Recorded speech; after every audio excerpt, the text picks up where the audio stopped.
I was working valet in Borough Park. It's a very big Jewish Hasidic environment. When I was there, I felt a lot of tension towards myself. I felt that even when I talked to the people, that they looked at me as like an outsider, like something negative, and I just wanted to know: is there this? Do very religious Jewish people look down upon other Jews that aren't as religious? And why is there that tension that is there?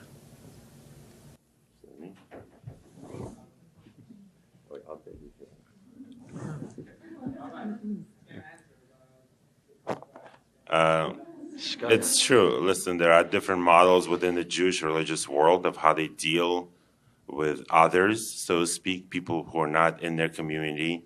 And it's not necessarily to do with the religious and not religious. Sometimes it's between other religious communities that people have a lot of tensions because you're so close, on the outside seemingly to one another. So some tensions just arise from philosophical differences or things like that. We can obviously speak best for the Chabad model, and that's very open to everyone. And you can tell it that if you're in Brooklyn, October 22nd, here's a shameless plug. The weekend of October 22nd is the Chabad Campus International Shabbaton. There's going to be there you go. There's going to be Sinai Scholars alumni reunion dinner on Shabbat. So you will see approximately 1,000 students from all walks of life, from all campuses coming to Crown Heights, Brooklyn. And you will see how they're welcomed in, just a couple of miles away from Borough Park, which is, in a very different way, I think. But, people try, the Jewish people have been mostly religious for, over 3,000 years. In the past couple of hundred years, there's been a lot of changes and transformation. So some people decided that in order to protect themselves from the influences of the outside world, that they will become much more insular and much more, to themselves. And that's why they create certain barriers, with the outside world, with the secular influences, things like that.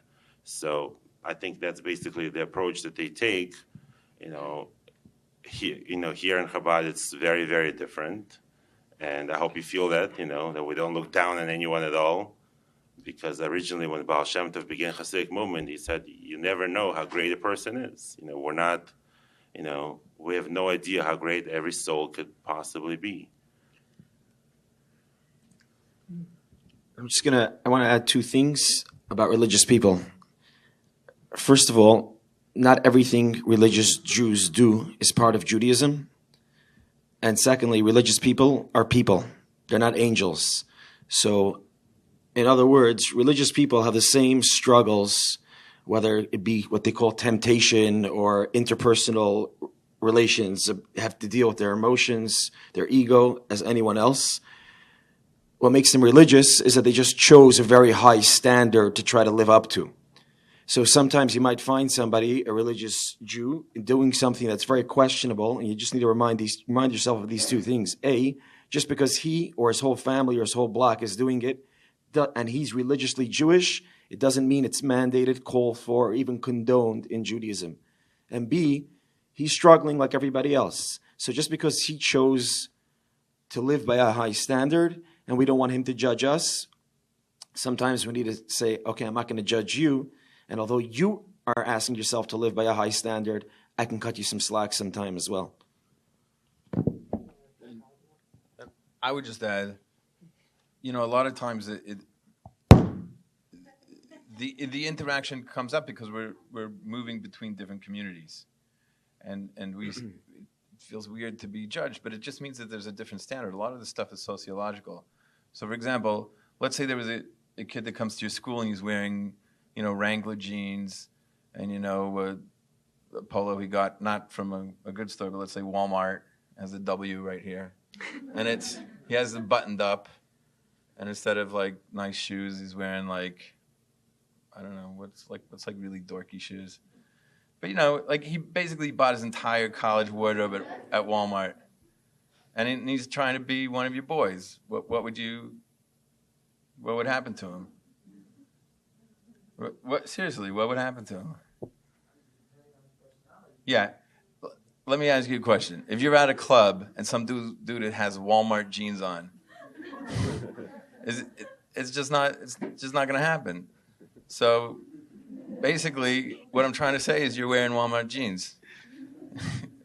From the perspective of these guys, they want you to be, you're kind of shocking their system. They're used to seeing people in penguin outfits, and you're not wearing one. Oh, yes. But you know what I'm saying? Or if you had a little facial stubble, they would treat you totally different because now you've moved kind of into what they are used to wearing. It'd be like if you're, the guy, I don't know, got a pair of diesels. Diesel jeans is still good. Not the best, right? What's the best? That's the best. The rabbi knows. Okay. The rabbi knows. All right. So if he came to you and he still had the crappy shoes and he still had the crappy shirt, but he had diesel jeans, you'd say, all right, So think about, the next time you meet one of these guys, if you want, meet him halfway. The best way to get a Chabad guy happy, say you want to put on tefillin.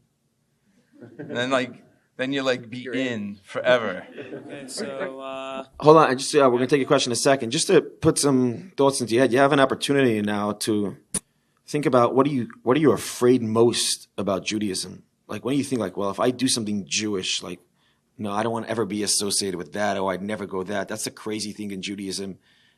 You can ask those questions, and we'll validate your fears. So go ahead. If you like that video, hit the subscribe button and notification bell below for hours of the best Jewish content online.